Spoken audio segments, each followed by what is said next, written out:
Hello students, আমরা কোষে থেকে 23.3 চলছিলাম, পেজ 312 ত্রিকোণমিতির অভেদাবলী চ্যাপ্টার চলছিল। 9 এ আগের ভিডিওতে তোমরা পেয়ে গিয়েছো। আজকে আমরা 9 বি শুরু করছি। 9 বিগুলো সত্য মিথ্যা নির্ণয় বোর্ডে, ট্রু ফলস। তো শুরু করা যাক। প্রথম প্রশ্ন দেখো, যদি 0 degree is less than or is equal to alpha is less than 90 degree হয়, তবে sec square alpha plus cos square alpha এর সর্বনিম্ন মান 2 হবে। এটা ঠিক না ভুল তোমাকে নির্ণয় করতে হবে।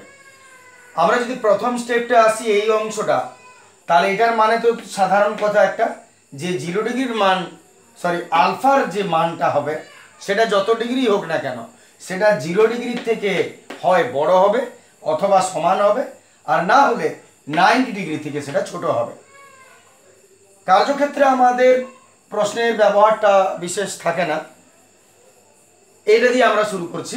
sec square alpha plus cos square alpha এর সর্বনিম্ন মান 2 হবে কিনা এটা তোমাকে নির্ণয় করতে হবে। তাহলে শুরু করা যাক। আমরা প্রথমে প্রশ্নটা লিখছি sec square alpha plus cos square alpha. তাহলে আমরা এখান থেকে যদি প্রশ্নটা লিখি sec square alpha plus cos square alpha, এটা আমাদের প্রশ্নের মধ্যে আছে। এবং এটাকে তুমি কি করবে, সবসময় ত্রিকোণমিতির প্রশ্ন হলো তুমি বীজগণিতটা মনে করো। বীজগণিতের অঙ্ক যদি হতো তুমি কি করতে, বীজগণিতের অঙ্কে এটাকে বি ধরতে। তাহলে তুমি ফর্মুলা পেয়ে যেতে এ স্কোয়ার প্লাস বি স্কোয়ার, এ স্কোয়ার প্লাস বি স্কোয়ার। এ স্কোয়ার প্লাস বি স্কোয়ারের ফর্মুলা আমরা একবার রেডি করে নিই। এ স্কোয়ার প্লাস বি স্কোয়ারের ফর্মুলা এ মাইনাস বি তার হোল স্কোয়ার প্লাস 2ab, অথবা এ প্লাস বি তার হোল স্কোয়ার মাইনাস 2ab। তো আমরা প্রথমে ফর্মুলা নেব এ মাইনাস বি তার হোল স্কোয়ার প্লাস 2ab। তাহলে তুমি এটাকে ভাঙো এইভাবে, এ স্কোয়ার প্লাস বি স্কোয়ার ভাঙছো এ মাইনাস বি তার হোল স্কোয়ার প্লাস 2ab।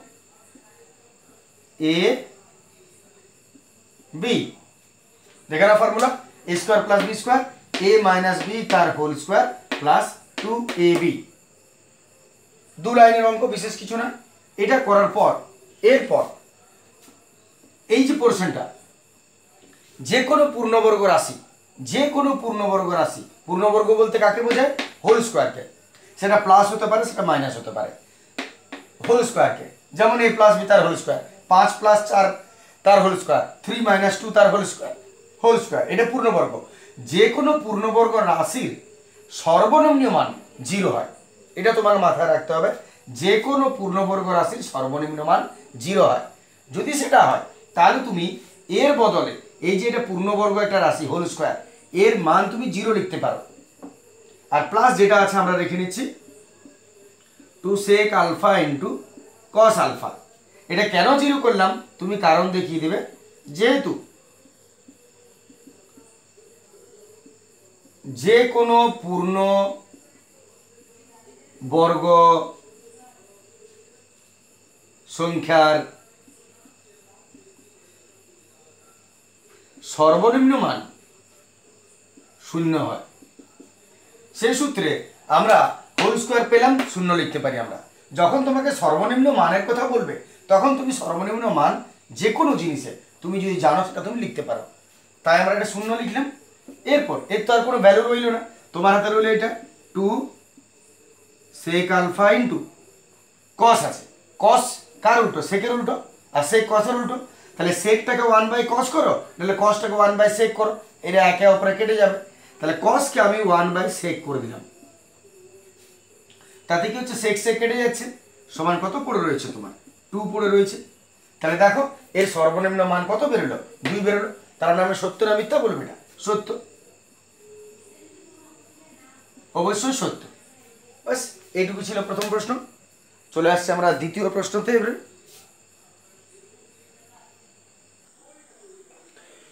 চলে আসছে আমরা বি এর 2 নম্বর প্রশ্ন।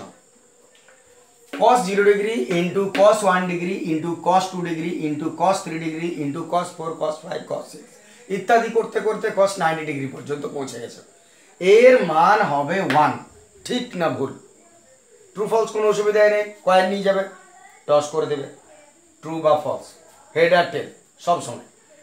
তো যাই হোক, টস করা এখন যাবে না, তাই এটা দেখা যাক কি হচ্ছে।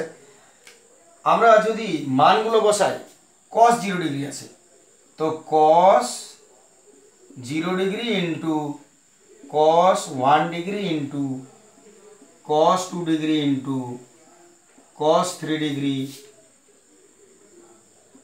ইন্টু এইভাবে চলতে থাকলো cos 90 পর্যন্ত। মান যার যার জানি আমি বসাই। cos 0 ডিগ্রি, খেয়াল করে দেখো cos 0 ডিগ্রি কত হবে? 0 না 1? সাইনটা খেয়াল করো, আমি আগে বলেছি মান বসাবার সময় সবসময় খেয়াল করবে। সাইন তারপর cos, 0 1 2 3 4 বাই, মনে পড়ছে, বাই 4 সবাই। যদি তুমি সাইন 0 ডিগ্রি দেখো তাহলে মান পাচ্ছ 0, আর যদি উল্টে যায় তাহলে ওইটা ওদিকে চলে আসে, এটা ওদিকে চলে যায়। তার মানে সাইন cos 0 ডিগ্রি মানে হচ্ছে 1। সাইনের শেষেরটা কসের প্রথমে হয়, তাহলে 1। আমি আগের চ্যাপ্টারে এটা বুঝিয়েছিলাম, বিষয়টা হয়তো মনে থাকবে তোমাদের। তাহলে cos 0 1 হলো, আনলে ছকটা দেখে নাও, কোনো ঝামেলা না। বাকি cos 1 তুমি জানো না, রেখে দাও। cos তুমি জানো না, রেখে দাও। cos 3 তুমি জানো না, রেখে দাও। এই করতে করতে cos 90 মান দেখো কত আছে? 0 আছে। cos 90 degree is equal two 0। এইবারে মজার ব্যাপার কি, 0-র সঙ্গে যতই থাক না, যদি তুমি গুণ করো 2 × 5 × 7 × 9 × 10 × 100 × 200 × 500 × 10,000 × 0 শেষে, তাহলে সবার সঙ্গে যদি গুণ করো উত্তর কত হবে? 0ই হবে। তাহলে যখন ইন্টু 0 আছে তখন আর তোমার গুণ করে কোনো লাভ নেই, তুমি জানবে সব গুণ করলে অবশ্যই 0 হবে। একটা বড় 0 দেবে, অনেকগুলো খাচ্ছে 0-তে, বড় 0 হয়েছে। তার মানে এর যে মান 1 হবে এটা হতে পারে না, এটা ভুল, ভুল হবে। বাস, সেদ্ধ ডিম। চলে আসছে আমরা সি এর প্রশ্নে। এরপরে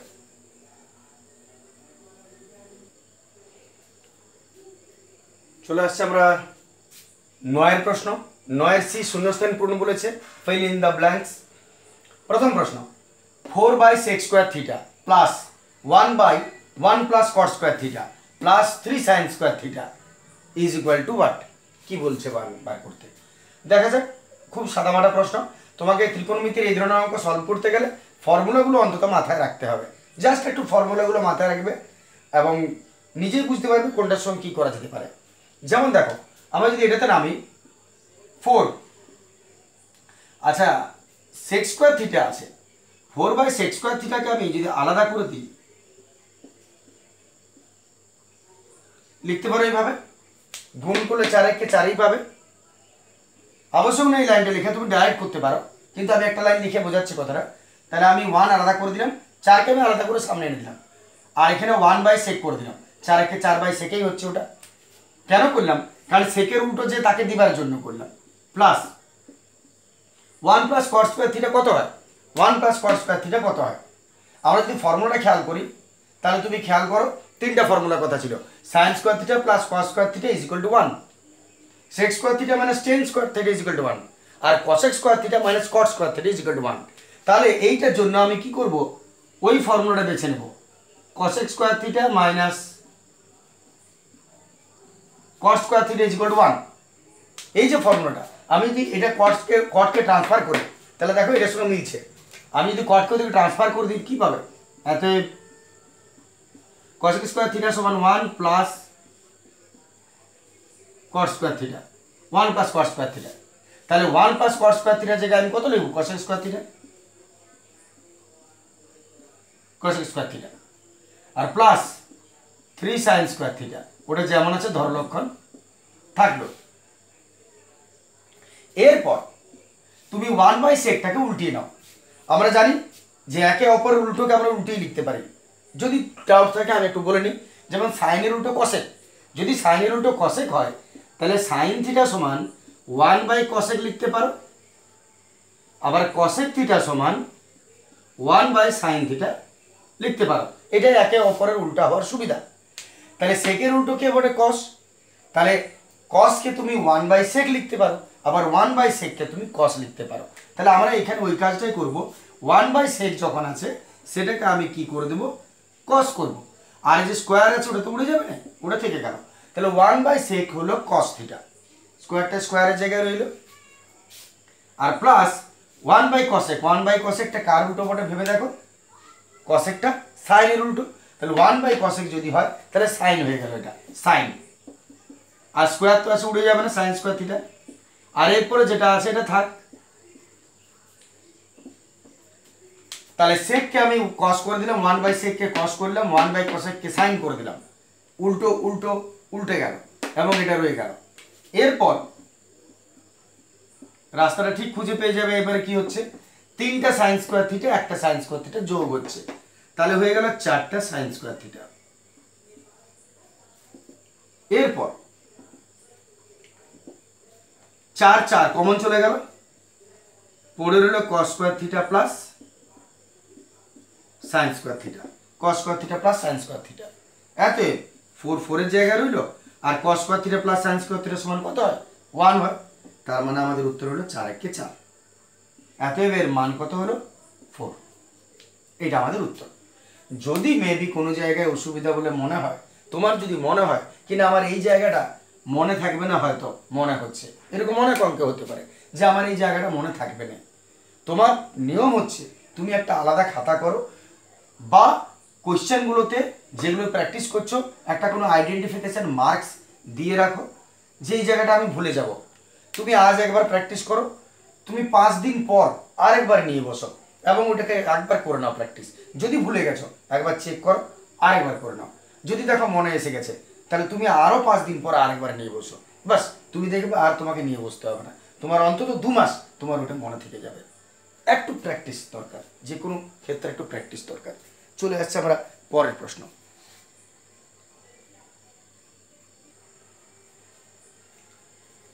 চলে আসছে আমরা পরের প্রশ্ন। এটা হচ্ছে আমাদের 2 নম্বর প্রশ্ন। Sine theta minus 30 degree is equal two 1/2 হলে cos থিটার মান কত? এই ধরনের প্রশ্নে আসলে বেশিরভাগ ক্ষেত্রে কি করা হয়, থিটার একটা মান বার করে নেওয়া হয়। যদি তুমি থিটার মান পেয়ে যাও 30 degree, 40 degree, 45 degree, 60 degree, 90 degree, যাই হোক, যদি থিটার মান তুমি এখান থেকে বার করে নিতে পারো, তাহলে যে কোনো প্রশ্ন আসুক না কেন থিটার জায়গায় থিটার মানটা বসিয়ে দিবে, তোমার সরাসরি উত্তর চলে আসবে। আমরা এখানে তার চেষ্টাই করব যে আমরা থিটার মান কি করে বার করতে পারি। তাহলে এটা খুব ইজি প্রসেস, এটা খুব কোয়েশ্চেনগুলো এই ধরনের পড়ে তোমাদের। সাইন থিটা মানে 30 ডিগ্রি 1/2 আছে। তুমি এক কাজ করো, থিটার মানে এখানে বেরোতে পারে, একটাই বাধা, সেটা হচ্ছে সাইন। যদি তুমি সাইনটাকে কেটে দিতে পারো, বাদ দিতে পারো, তাহলে তুমি থিটা বার করে নিতে পারবে। সাইনটাকে কাটার উপায় একটাই, এদিকেও তোমাকে সাইন করতে হবে। তাহলে তুমি কি করবে, এদিকে যখন সাইন আছে এদিকেও সাইন করো। তার মানে সাইনের ছকে সাইন কত ডিগ্রি 1/2 হয় দেখো, এর বদলে সেটা লিখে দাও। আমি এটাই বলতে চাইছি, সাইন থিটা মাইনাস 30 ডিগ্রি থাক, 1/2 যদি তুমি ছকটা দেখো সাইনের পিলারটা, তাহলে সাইন 30 ডিগ্রি হয় 1/2। তাহলে সাইন 30 ডিগ্রি যদি 1/2 হয়, তাহলে দেখো 1/2 এর জায়গায় সাইন 30 লিখে দিলাম, তাতে কি হচ্ছে সাইন সাইন কেটে যাচ্ছে, কেটে দাও। তাহলে এত পড়ে রইল theta minus 30 degree is equal to 30 degree. এত theta is equal to 30 minus 30 transfer হলো প্লাস 30, এত theta is equal to 60 degree. দেখো পরিষ্কারভাবে থিটার মান 60 ডিগ্রি বেরিয়ে গেল। এইবারে প্রশ্ন তোমার যতই বড় হোক যতই জটিল হোক, মান বসাও, সলভ করে নাও। তাহলে এবার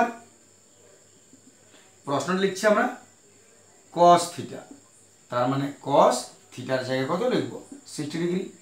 এবারে cos 60 এর মান ভেবে নাও, সাইনের এই দিকের পিলার যেটা হবে 30, cos-এর ওই দিকের পিলার সেটা হবে 60।